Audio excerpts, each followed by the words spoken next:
Bom dia, primeirão. Então, hoje a nossa aula é sobre a correção das atividades, né? Da nossa unidade Biologia Celular. Então, nós vamos começar nesse vídeo pela correção da página 59, tá? Então, abre o material de vocês aí na página 59. E a questão 1 começa assim. O uso de vinagre e sal de cozinha faz com que as folhas do alface e o tomate murchem após um tempo, perdendo parte de sua textura. Esse mecanismo está relacionado à osmose. Explique como ocorre o processo de osmose que faz com que os vegetais murchem. Então, o que acontece? O sal, o vinagre são temperos que a gente coloca para deixar, né, essas saladas mais gostosas. Então, quando a gente coloca o sal e o vinagre, a gente deixa o meio extracelular, ou seja, o meio externo à célula, hipertônico, com mais elementos do que o meio intracelular. E aí, o que essa célula faz? Ela sempre procura a igualdade entre os meios, a isotonicidade. Aí ela começa a perder líquido, né? Ela começa a liberar o líquido que está dentro da célula para o meio externo. E aí, essa perda de água faz com que essas células fiquem murchas, fiquem flácidas, tá? E é por isso que a salada, depois de um tempo, ela tem aquela característica que não é tão interessante para aumentar o nosso apetite, né? Porque uma saladinha murcha não dá vontade de comer, não. Mas é por isso, é porque o sal e o vinagre fazem com que elas percam água do meio intracelular para o meio extracelular, do meio hipotônico para o meio hipertônico. Tudo bem? A questão 2. A questão 2 mostra aí, um paramécio, né? O paramécio é um protozoário, um protista. Então, ele é um protista unicelular que vive em meio aquático. Este organismo apresenta uma organela denominada vacúolo contrátil, que bombeia água para fora da célula e acumula em seu interior. Ou a acumula em seu interior. Se esse organismo se deslocar de um meio hipertônico para o meio hipotônico, com vacúolo contrátil se comportará? Em qual sentido ocorrerá a osmose? Então, a osmose, ela acontece sempre do meio hipotônico para o meio hipertônico, tá? Então, tá falando que o organismo vai se deslocar, ele vai mudar de um lugar para o outro. E o lugar que ele vai mudar é um meio hipertônico, né? Ele vai sair do meio hipertônico e vai para um meio hipotônico. Então, o que vai acontecer? Se ele está no meio hipotônico, dentro dele vai estar hipertônico. E a célula, ela sempre procura a isotonicidade. Então, o que vai acontecer com ela? Ela começa a absorver água, né? Então, esse vai ser o sentido da osmose, de fora para dentro. Como que o vacúolo contrátil vai se comportar? Então, o vacúolo contrátil, ou ele vai receber esse excesso de água e acumular esse excesso de água e que vai vir do meio extracelular para o meio intracelular, tá certo? Então, ele vai ficar, né, com acúmulo de água. Ou então, ele pode também acumular essa água nesse vacúolo e depois tentar expulsar esse excesso de água. Mas ele vai acumular essa água para tentar essa isotonicidade. Tudo bem? Então, vamos para a questão 3. Deixa eu colocar para vocês a sugestão de resposta aqui. Vocês podem dar um print, pode parar o vídeo, copiar na sugestão, se precisar. Então, vamos agora para a questão 3. A questão 3 fala o seguinte. A membrana plasmática é um envoltório que controla a troca de substâncias entre os meios intra- e extracelular, a qual é possível graças à organização estrutural e funcional da bicamada fosfolipídica e à presença de proteínas de transporte na membrana. Sobre os processos de troca realizados pela célula, responda às questões propostas. Letra A. Porque o salgamento da carne é um recurso que possibilita a conservação desse alimento? Porque quando eu coloco sal na carne, eu torno essa carne um meio, né, o meio externo dessa carne, um meio hipertônico.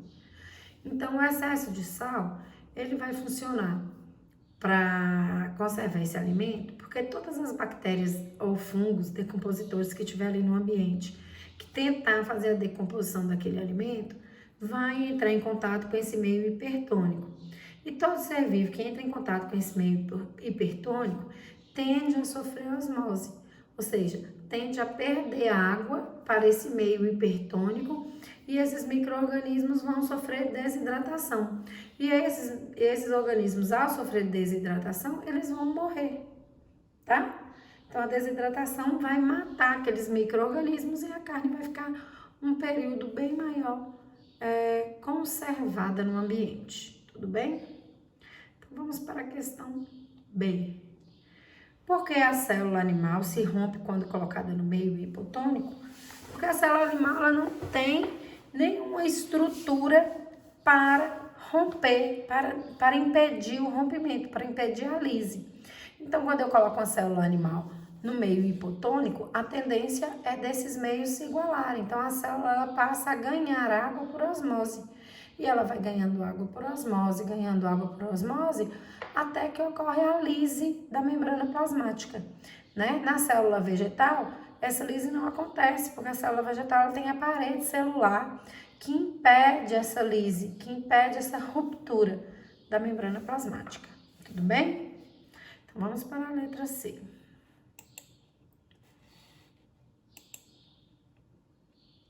Quais são as principais diferenças entre o transporte passivo e ativo? Bom, a principal diferença está em relação ao gradiente de concentração, né? No transporte passivo, a substância ela sempre vai atravessar a favor do gradiente de concentração. Então, ela sempre aqui, ó, aqui tem o paramécio, né? Aqui tem a membrana paramécio. Então, se a concentração aqui é maior e a concentração aqui é menor, a água, por exemplo, por osmose, ela vai sair. Então, ela vai a favor do gradiente de concentração, do menos concentrado para o mais concentrado, tá? E para isso, não tem gasto de energia. Então, as duas principais diferenças. Passivo, a favor do gradiente de concentração, sem gasto de energia. O ativo, geralmente, vai contra o gradiente de concentração. Então, muitas vezes na célula animal, vamos supor que aqui é uma célula animal, o sódio tende a ficar na célula, o que causa uma certa desidratação dela. Então, ele tem que ser expulso, ele tem que ir contra o gradiente de concentração. Para isso, eu preciso gastar energia. Por quê? Porque eu tenho que tirar ele de onde ele estaria naturalmente. Então, transporte passivo, a favor do gradiente de concentração e sem gasto de energia. Transporte ativo, né? Ocorre contra o gradiente de concentração e tem gasto de energia, tem consumo de ATP, tá bom? 4. Na imagem está representado o macrófago, célula envolvida na defesa do organismo humano, englobando bactérias. Identifique os processos de transporte em massa enumerados e explique a importância desse tipo de transporte no desempenho da função do macrófago no organismo. Então, a imagem é esta aqui, ó, tá? E aqui eu tenho o meu macrófago. E aqui eu tenho o meu macrófago ejetando pseudópodes para fazer o englobamento das bactérias. Esses pseudópodes e esse englobamento nós damos o nome de fagocitose. Então, a imagem 1 mostra a fagocitose, tá? Na imagem 2, mostra essas bactérias envoltas, né, por uma vesícula, por uma bolsa. Essa bolsa aqui, essa vesícula, ela é formada pelo pseudópode, que foi formado aqui, mais os lisossomos que tem nessa célula. Lisossomos são organelas especialistas em lise, por isso que ele chama lisossomo. Ele faz lise, ele faz quebra de partículas, tá certo? Então, na 2, eu vejo a fusão dos lisossomos com a vesícula que foi formada na fagocitose. Aqui não tem numeração, mas o que é que eu vejo aqui? Eu vejo essa lise dessas bactérias, tá vendo? A fragmentação delas, olha como que ela tá toda fragmentada aqui. E a imagem 3, eu vejo essa bolsa, essa vesícula encostando na membrana e liberando o produto que foi fagocitado. Então, essa capacidade que essa vesícula tem de encostar na membrana e liberar os resíduos da fagocitose, eu chamo de exocitose, exo para fora, colocar para fora, tá certo? Então, vamos para a questão 5. Vou deixar a 5 mais baixa que você vê toda a sugestão de resposta da 4. 5. Depois que ocorre o processo digestivo, os nutrientes são absorvidos pela mucosa intestinal e encaminhados à corrente sanguínea. Que tipo de especializações da membrana possibilita a realização desse mecanismo de absorção com menor eficiência? Então, o que possibilita é a presença de microvilosidades. Então, é o prolongamento da membrana formando algumas elevações nessa membrana, como se fossem pequenas quebra-molas, que vão fazer o alimento ali no intestino passar de forma mais devagar, fazendo com que haja uma maior absorção, uma absorção mais eficiente dos nutrientes. Por quê? Porque diminui a velocidade, né, com que esse alimento passa no tubo, que é o intestino. 6. Na imagem estão representadas 2 placas de cultura celular, utilizadas para analisar a atuação do glicocálice no reconhecimento celular. Na placa A, as células crescem até preencher os espaços, cessando o crescimento. Na placa B, as células continuam a crescer, mesmo depois de preencher todos os espaços disponíveis. Então, aqui, ó, as células da imagem A, mostrando esse crescimento celular, e quando não tem mais espaço de crescimento, essas células interrompem o seu processo de mitose. Na B, eu tenho uma certa quantidade de células que vão crescendo de acordo com o espaço que há aqui, né, nessa estrutura, e mesmo quando não tem mais espaço, elas continuam em crescimento, uma por cima das outras aí. Letra A. Em qual das 2 placas é possível identificar falha na ação do glicocálice? Justifique sua resposta. Então, na placa B, por quê? Porque o crescimento celular continua mesmo quando não tem mais espaço, tá? Então, ela não teve a interrupção do processo mitótico. Isso demonstra que o glicocálice ele não está fazendo esse reconhecimento celular, porque uma das funções dele é reconhecer que as células já estão todas juntas, que todo aquele espaço está preenchido e que não precisa de mais célula aqui naquele local, né? Então, aqui, esse glicocálice falhou e o processo mitótico continua formando esses tumores aqui, ó. Tudo bem? Letra B. Explique a relação entre a falha da função do glicocálice e o desenvolvimento de tumores. Foi o que eu acabei de falar. Quando o glicocálice ele não consegue fazer o seu papel, que é essa interrupção no crescimento celular de acordo com o espaço, né? Começa essa multiplicação incorreta dessas células, tá certo? Ele não faz essa inibição e aí acabam se formando tumores, tá? E esses tumores estão bem relacionados, muitas vezes, a alguns cânceres. Tudo bem?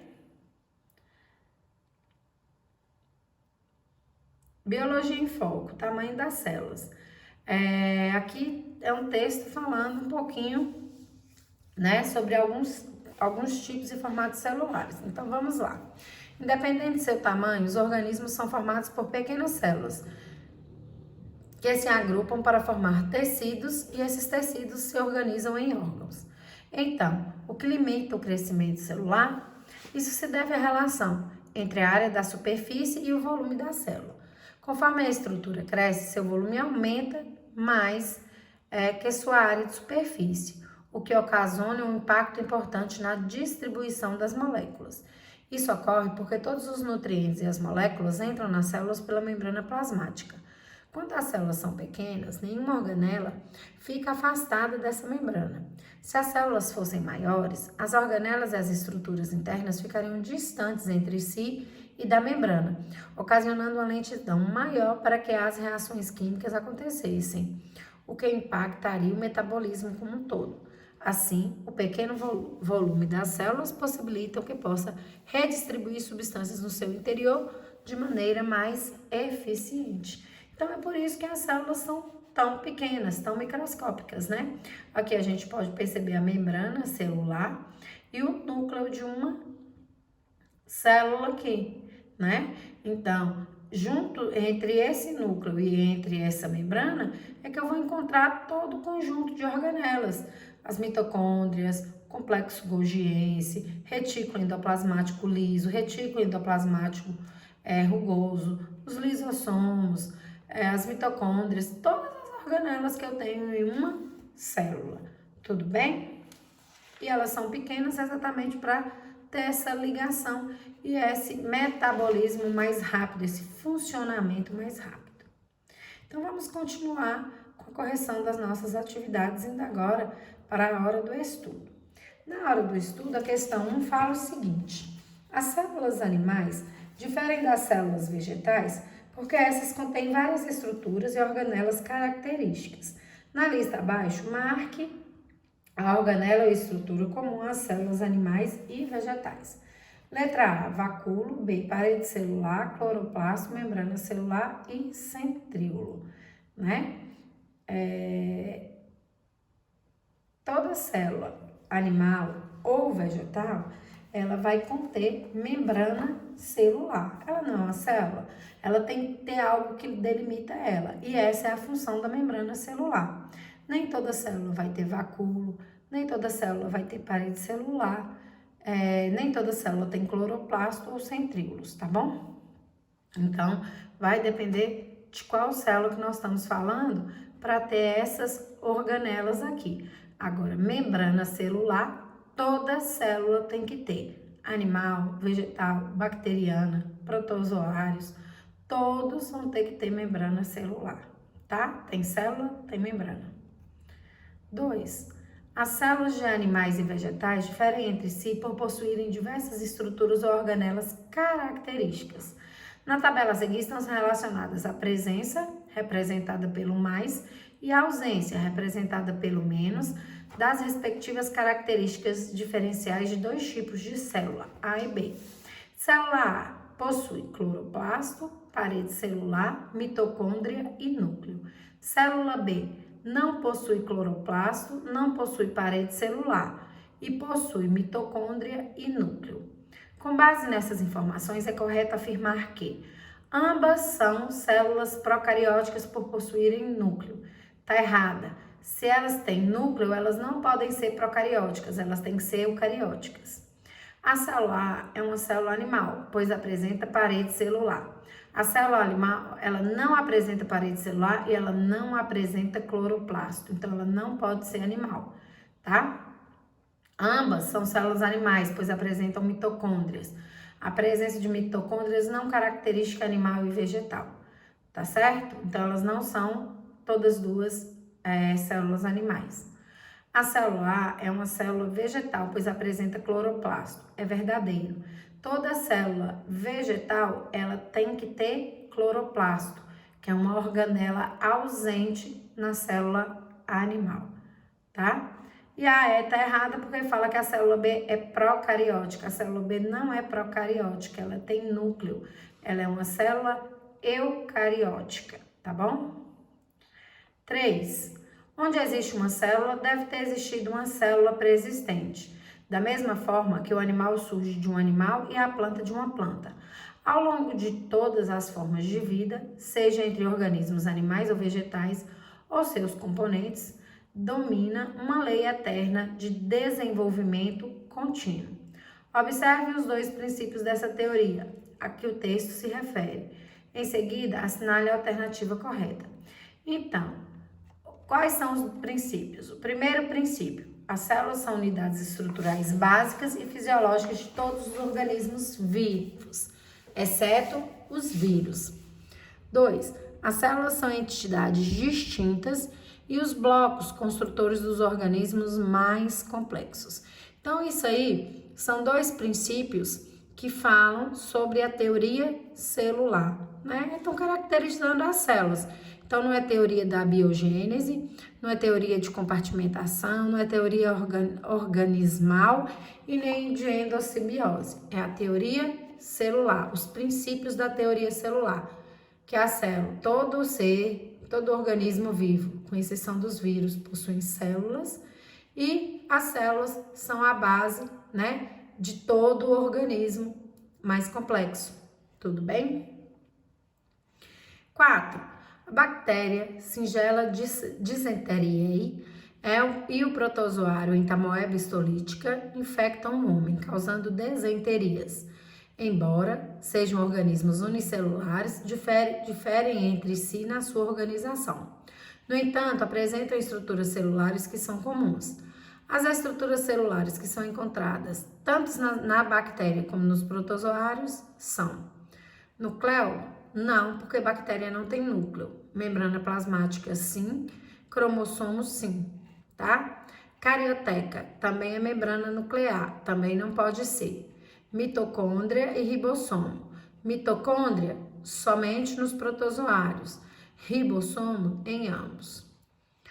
Nucleóide, não tem núcleo. Bactéria não tem núcleo, gente. Tudo que tiver a ver com núcleo, como núcleo, carioteca e nucleóide, nunca vai ser das bactérias, tá? Então, o que é que bactérias e protozoários têm em comum? Cromossomo, material genético, todo ser vivo tem. Membrana plasmática. Membrana plasmática é o que delimita uma célula, todo ser vivo vai ter também. E ribossomo é o que faz com que haja metabolismo, então todo ser vivo também tem ribossomo, tá bom? Por isso que aqui coloca como exceção os vírus, porque os vírus vão ter cromossomo, material genético, não tem membrana plasmática e ribossomo, eles não têm metabolismo. Eles usam o metabolismo do parasita, que eles precisam ter obrigatoriamente para fazer sua multiplicação celular, tá? 5.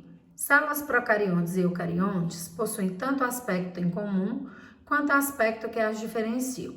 As células abaixo representam esses tipos celulares, indicando alguns de seus componentes. Em relação às características dessas células e aos aspectos indicados na figura, podemos afirmar o que segue. Então, célula A tem membrana celular, tem parede celular, tem citoplasma, tem flagelos. Célula B tem citoplasma, membrana celular, núcleo, né? A gente percebe várias organelas. Célula C tem citoplasma, parede celular, membrana celular, núcleo e várias organelas. Tudo bem? Então, eu tenho célula A, B e C. Vamos ao que segue. Tanto procariontes quanto eucariontes possuem um mecanismo replicativo hereditário na forma de ácidos nucleicos, ou seja, tanto procariontes quanto eucariontes possuem DNA verdadeiro, tá? Células procariontes não possuem os ribossomos, que são necessários à produção de proteínas nas células eucariontes. Falso. Os ribossomos vão estar presentes tanto em procariontes quanto eucariontes, exatamente porque tanto as procariontes quanto eucariontes vão ter necessidade de produção de proteínas. Então, o ribossomo está presente nas duas. 2.2. Por possuírem parede celular, célula A e C são certamente procariontes. Errada. A célula A, apesar de ter parede celular, ela não tem uma estrutura delimitando o material genético dela. Vou voltar na imagem. Olha, o material genético está todo disperso aqui no citoplasma, ó. Então, se ela não tem núcleo, ela é procarionte. A célula C, ela tem um núcleo, ó, o material está dentro do núcleo. Então, ela é eucarionte, tá? Então, tá errada 2.2. 2.3. A célula A não possui material nuclear, portanto, também não possui o gene, sendo assim uma célula procarionte. Tá errada. Ela é uma célula procarionte, mas não é porque ela não possui material nuclear. Ela possui material nuclear, ele só não está delimitado por um núcleo, tá? Aí a 4,4, a célula A é procarionte, a célula B e C são eucariontes, verdadeiro. A tem um material genético disperso na célula, enquanto B e C tem seu material genético delimitado por um núcleo, tudo bem? Questão 6. Figura acima representa uma membrana celular, estrutura essencial por limitar o conteúdo da célula, regular a troca de substâncias entre os meios intra e extracelular. Nesse sentido, podemos afirmar que a imagem representa o modelo de mosaico fluido. É um mosaico? É. Mostra várias estruturas diferentes. Um mosaico tem várias estruturas e formas diferentes. E ele é fluido? Sim, porque ele permite a passagem, a abertura dessa membrana, a movimentação até de algumas proteínas, tá? O item 1 na figura representa uma proteína globular. O item 1 está representando parte de um fosfolipídio, bicamada fosfolipídica. Então, ela está errada, porque ela não está mostrando proteína, e sim parte, né, da camada fosfolipídica. 2. O item 2, as perninhas aqui dessa camada fosfolipídica, representa a parte hidrofóbica dos lipídios, isso.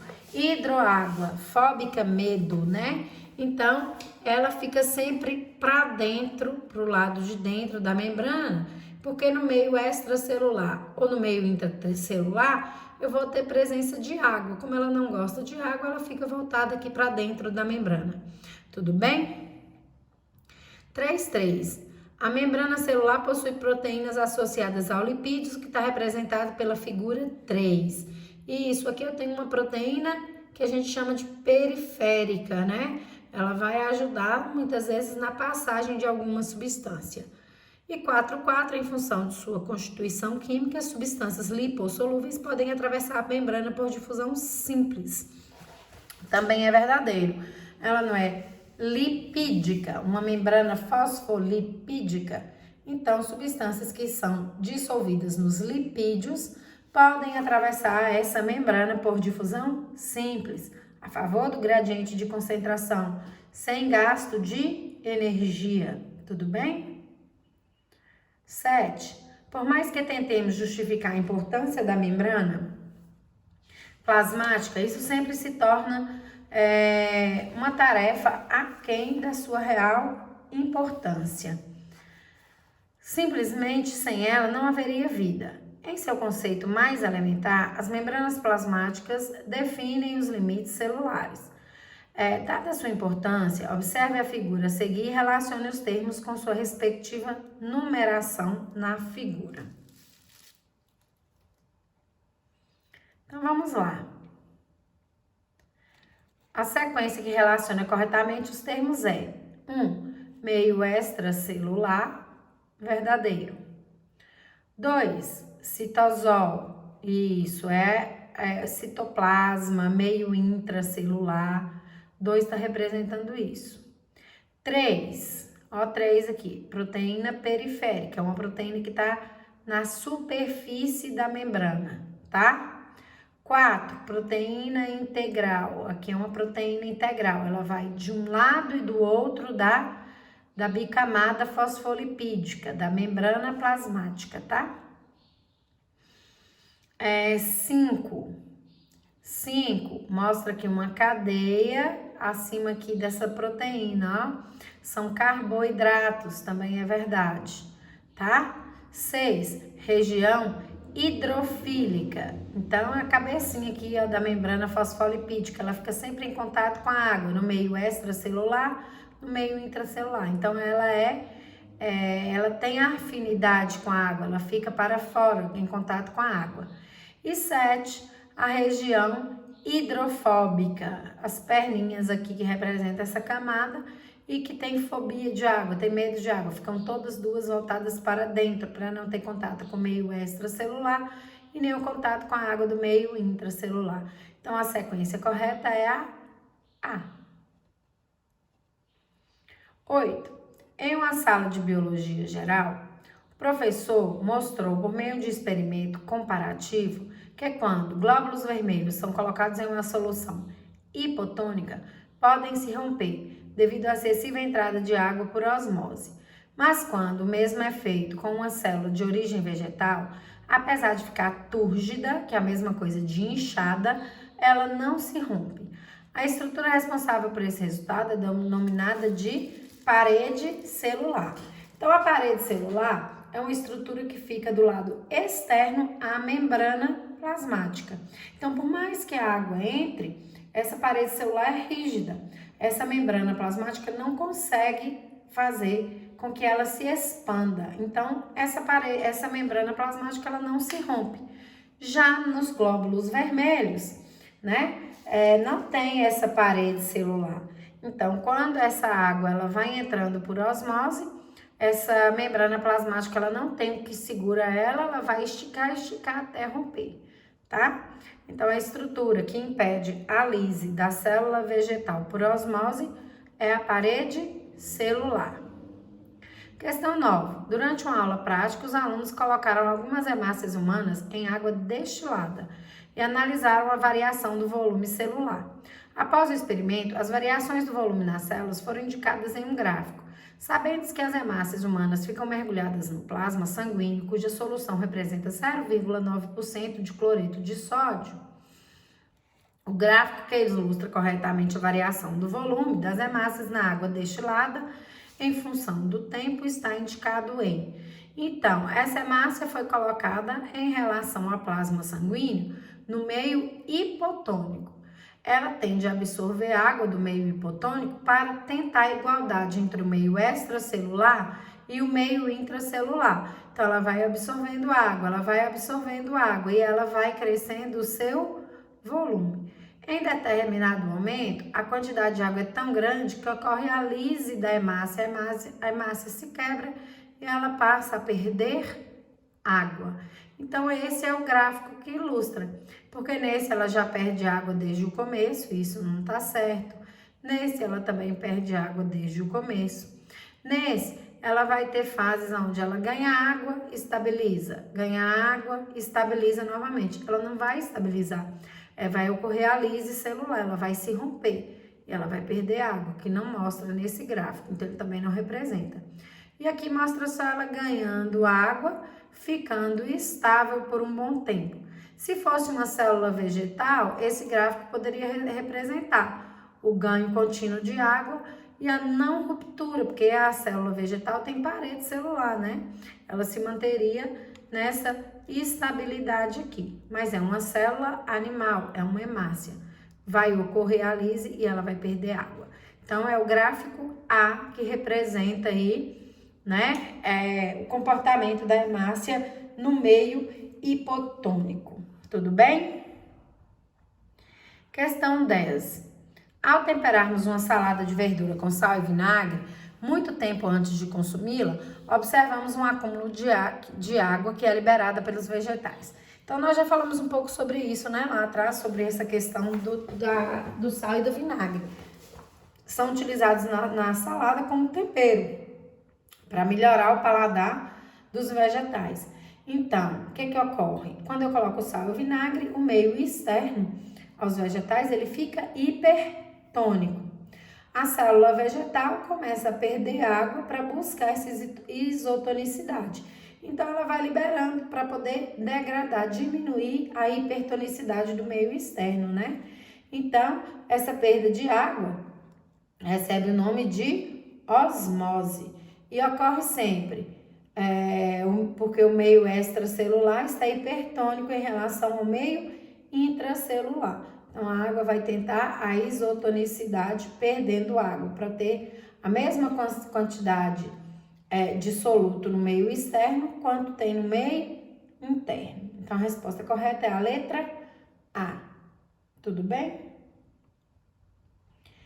A cultura in vitro, ou seja, feita artificialmente em laboratório de células TC7 e células 4,2A1, é utilizada para avaliar o processo de absorção de fármacos desenvolvidos pela indústria.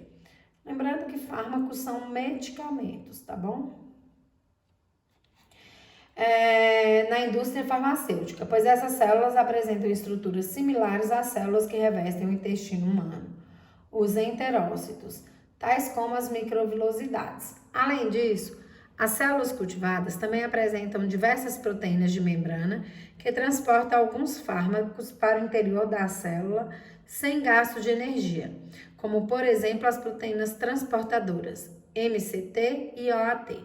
Com base no texto acima, assinale a alternativa que contém, respectivamente, a função das microvilosidades e o tipo de transporte de substâncias desempenhadas pelas transportadoras MCT e OAT, tá? Então, função da microvilosidade. A função dela é aumentar a área de absorção da membrana plasmática lá no intestino, tá? Então, essas microvilosidades, ela faz com que a substância passe de forma mais lenta e com isso aumenta, né, essa absorção. E como ela é um prolongamento, essa área também fica aumentada. Tudo bem?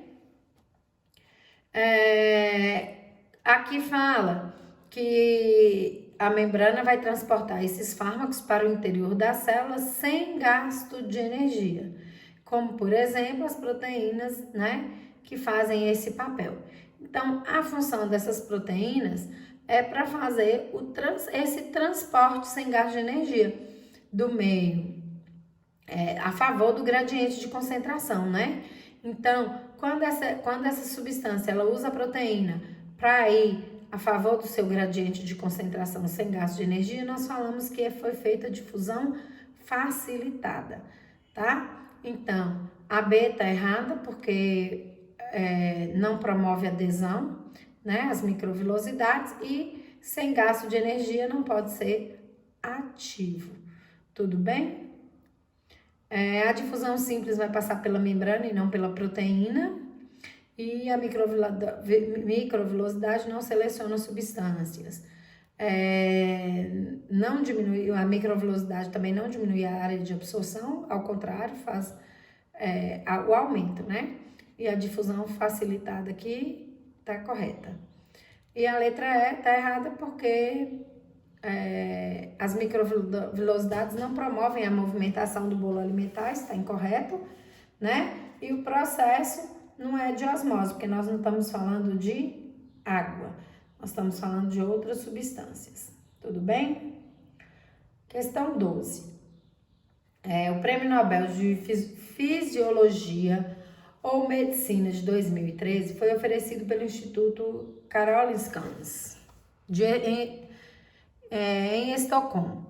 Os pesquisadores James Houtman e Randy Skenkman e Thomas Sudhoff, por seus trabalhos sobre o transporte vesicular, um importante processo celular. Segundo os membros do comitê que concede o prêmio, o entendimento do transporte vesicular foi importante para compreender melhor doenças como tétano e diabetes, entre outras. A insulina, por exemplo, é produzida e secretada para o sangue em pequenos pacotes, chamados vesículas. O processo envolvido na secreção da insulina para o sangue é chamado de exocitose. Então, é quando uma vesícula é formada com a substância dentro da célula e ele encosta na membrana plasmática e é colocado para fora. Então, ele é exocitado. Endocitose é quando vem para dentro. Fagocitar também é trazer para dentro. Pinocitose também tem a ver com alguns líquidos que vão entrar, tá? 13. As figuras abaixo representam a variação do volume celular. Desculpa. Vamos de novo. 13. As figuras abaixo representam a variação do volume celular e da relação entrada e saída de água ao longo do tempo em 3 tipos celulares diferentes: célula animal, célula vegetal e protozoário. No tempo zero, as células foram mergulhadas em água pura, ou seja, um meio hipotônico para todos os tipos de célula. Então, a figura A e B correspondem respectivamente A. Então, aqui na figura A, com a entrada da água, o que aconteceu com o volume da célula? Ele aumenta e estabiliza, tá? Então, eu entendo que com o tempo ele vai aumentar, ficar estável ali. E depois, nessa reação aí, ele começa depois a perder, de certa forma, a água, tá certo? Então, quando eu tenho uma célula que ela ganha água, ela chega no seu máximo e ela estabiliza, eu entendo que ela tem uma parede celular, tá? Então, eu classifico essa célula A, olhando aqui por esse gráfico, como uma célula vegetal. Aqui, esse gráfico também ele é interessante. Ele sobe e desce, sobe e desce, sobe e desce. Então, o que é que indica? Que a célula ganha água, chega num certo limite, ela expulsa a água. Aí ela ganha água de novo, expulsa água de novo. Ganha água de novo, expulsa água de novo, ganha água de novo, expulsa água de novo. Eu entendo que essa célula, ela é um protozoário. Por quê? Porque tem um vacúolo pulsátil, que permite o armazenamento da água e a eliminação dela. O armazenamento de novo e a eliminação de novo. E aí esse gráfico ele é ondulatório, tá certo? Na célula C, eu entendo que é uma vegetal, porque ela só tem ganho. Provavelmente aqui teve a lise dela, ó, ela se rompeu, tá certo? E aí ela para de metabolizar, ela nem vai reta, ela nem cai, nem nada. Então aqui, para mim, é uma célula animal, tá? Então a resposta correta é vegetal, protozoário e animal. Tudo bem? 14. A epidermólise bulhosa é uma grave e rara doença humana hereditária. Essa patologia se manifesta em tecidos de revestimento como a pele e mucosas, que ao serem afetadas produzem rupturas, produzem algumas bolhas e depois rupturas. Nessa patologia, as fibras de queratina, que atuam na adesão entre as células adjacentes, não funcionam com eficiência, fazendo com que várias camadas de pele se separem facilmente. Então, aqui a imagem mostra aqui, ó, esquema ilustrativo de 3 células da camada basal da epiderme com a epidermólise bulhosa, tá? Então, eu tenho aqui célula 1, célula 2, célula 3. E aí vai rompendo essas ligações aqui, ó, que estão fazendo com que essas células fiquem ligadas à lâmina basal. Então, essas ligações, elas vão sendo perdidas, tá certo? A questão A aí pede o seguinte: indique e caracterize o tipo de junção o tipo de junção intercelular que atua na manutenção da adesão das células do tecido epitelial.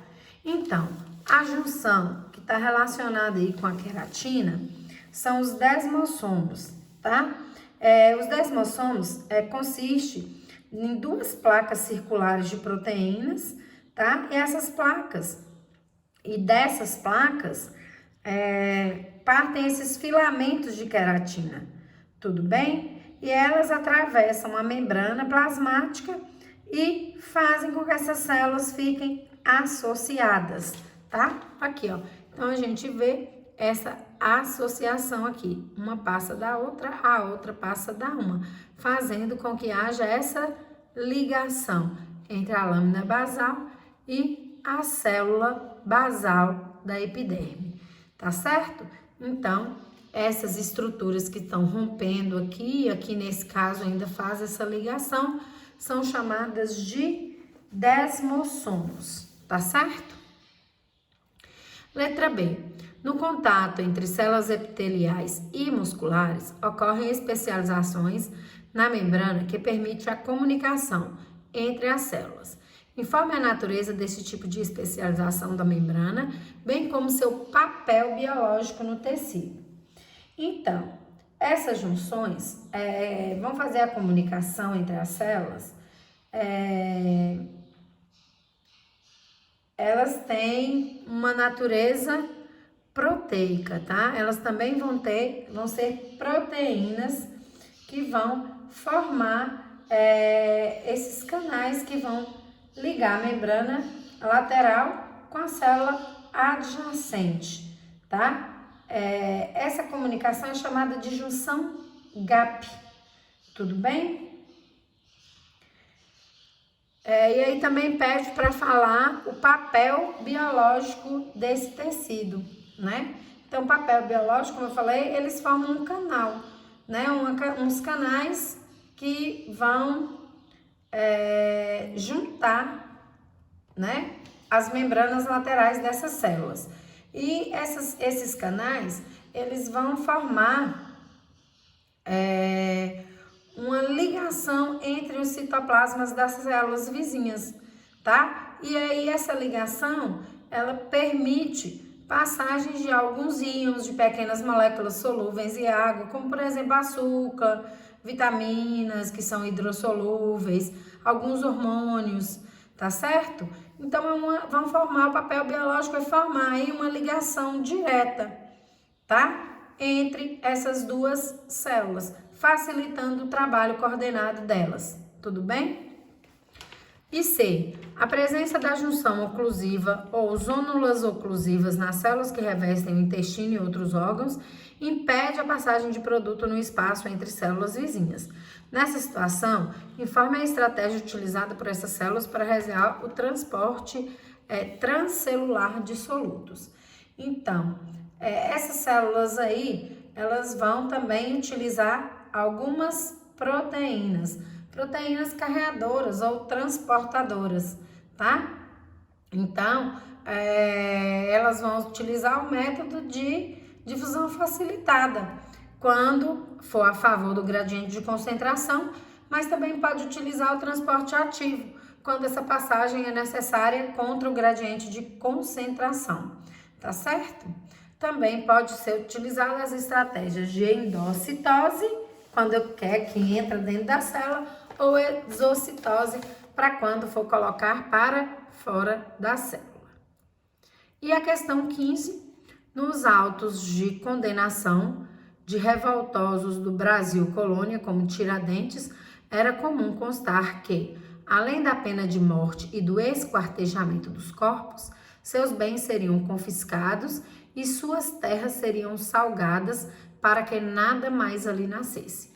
O ato de salgar a terra realmente provoca a morte das plantas, porque o excesso de sal na terra torna essa terra um meio hipertônica e, ao invés da raiz da planta conseguir absorver água do solo, essa raiz começa a perder por osmose a água para a terra, para tentar igualar a concentração do solo, né? Para tentar igualar a concentração de sais no meio extracelular para o meio intracelular. Então, a resposta correta é a letra D.